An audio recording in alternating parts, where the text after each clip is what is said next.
Naputol na ang streak ni Kyrie Irving sa closeout game. Si Anton naman may natitira pang buhay para sa Game 5. Tulad pa rin ng dati, dikit pa rin yung naging game ng Minnesota at Dallas sa Game 4. Pero sa stats, na-keep ng Minnesota yung composure nila hanggang dulo.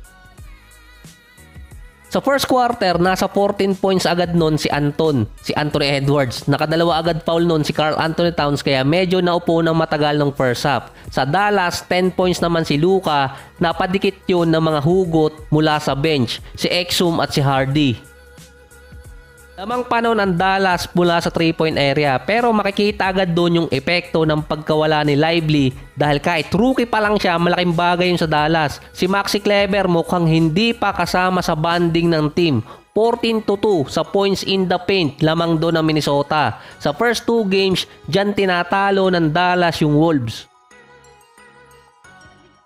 Sa first half, tabla yung score. Bawat team kasi nagkakaroon ng run. Si Towns at si Gobert may 3 fouls na. 17 points naman si Anton. Si Luka naman, 17 points din. Ang nagpadikit kasi ng laban na yun para sa Dallas yung mga hugot nila sa bench. 15-7. Ito yung hindi na materialize ng Dallas nung first half. 20 points ang nakuha nila mula Minnesota galing turnover. First half pa lang yun.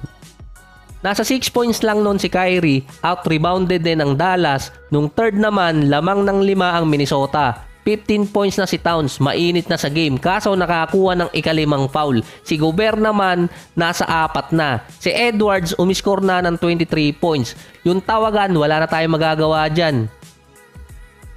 Si Kyrie, end of third 10 points. Si Gafford intimidating pa rin sa loob ng paint. Defense at saka offense. Yun nga lang, walang makapalitan. Meron naman pinapalit si Maxi Kleber pero hindi siya katulad ni Lively na pwedeng ipasa ni Luka at ni Kyrie yung bola pataas at sasaluhin niya lang dun. Turnover points pa rin, nakakakuha ng points ang Dallas, naging 28 yun kontra sa Minnesota. 11 lang ang binigay ng Dallas noon. Kung titingnan, dapat lamang doon ang Dallas until third. Pero ang pinaka-highlight talaga doon, yung 58% ng Minnesota sa 2-point area. Ang Dallas, 43%. Doon tinatalo kasi ng Dallas yung Minnesota sa first 3 games. 58 attempts ang Dallas until third. 13 lang ang nagawa nila sa 2-point area. Samantalang ang Minnesota, 28 field goals sa 2-point area. Yung field goal percentage pa ng Minnesota, 52%.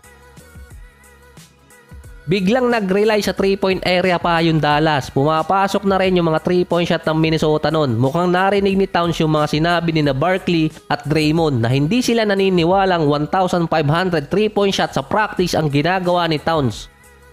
Sa 39 seconds lamang pa noon nang nasa 5 ang Minnesota. Kaso nagkaroon ng turnover si Kyrie. Si Luka nakakuha pa ng 3-point shot na na-foul ni Anton. Kaso nag-mintes yung free throws niya.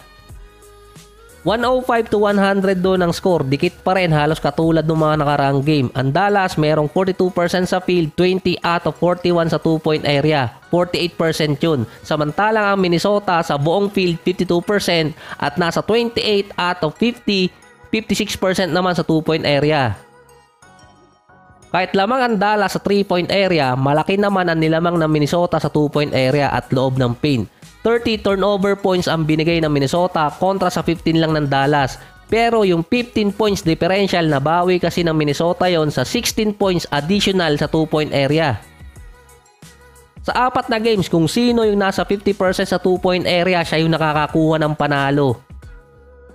Si Anton nasa 29 points, 10 rebounds at 9 assists. Almost triple-double. Yung isa pang Anton, si Towns, nasa 25 points at 4 out of 5 sa 3-point area. Sa Dallas naman, si Luka, 28 points, 15 rebounds at 10 assists. Si Kyrie, nasa 16 points at 1 out of 6 mula sa beyond the arc. Medyo nag-struggle siya sa field. So may game 5 pa ang Dallas at Minnesota. Nasa Wolves ngayon ang momentum. May isang subok pa sila, ang Dallas naman 2 pa.